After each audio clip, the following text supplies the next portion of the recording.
Good morning. Oh, hey, I'm sorry. I didn't realize you were there. I was just doing a little gazing into my crystal ball to practice my psychic skills. I'm really awful at it.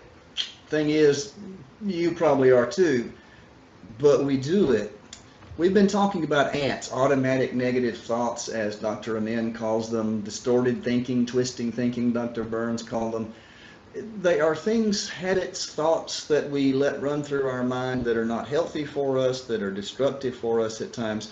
And they just kind of happen because they are habit and we're not really paying attention to them. But they bring us down in terms of mood, they can damage us physically as well as mentally. And it's really important for us to get a grasp on those. We talked about the proverb that says to guard your heart, for it's the wellspring of life. Everything flows from it. And so we want to take some precautions to protect our heart in much the same way that we're going to protect ourselves from the virus that's going around right now. And today's ant number 4, is fortune telling or mind reading. It is the idea that we think we can tell what somebody is thinking.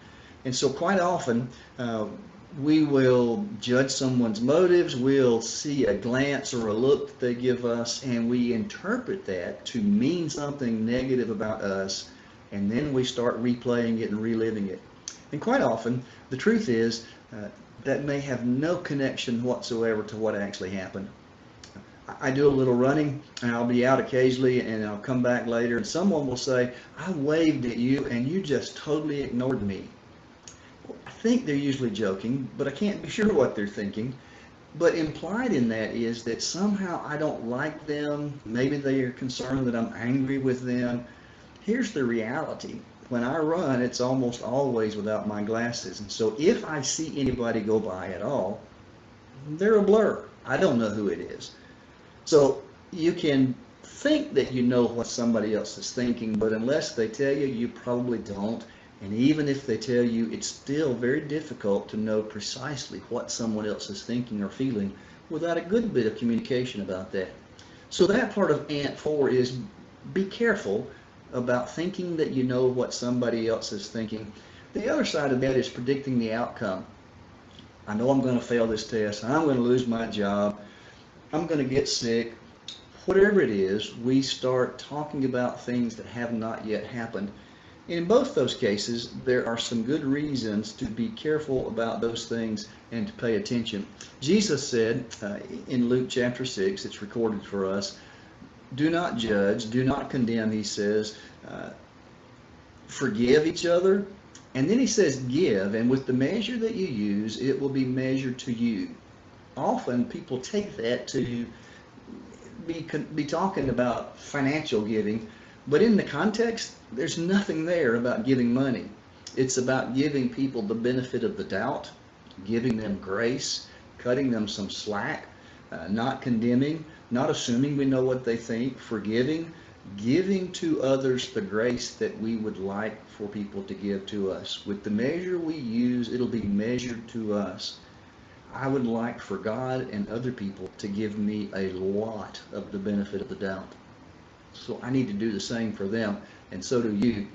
And when it comes to predicting the future, if there's one thing we've figured out in the last couple of months, we usually don't know what's coming. We sometimes think we do. Jesus also said in the Sermon on the Mount, don't worry about tomorrow. Every day has enough concerns or worries of its own.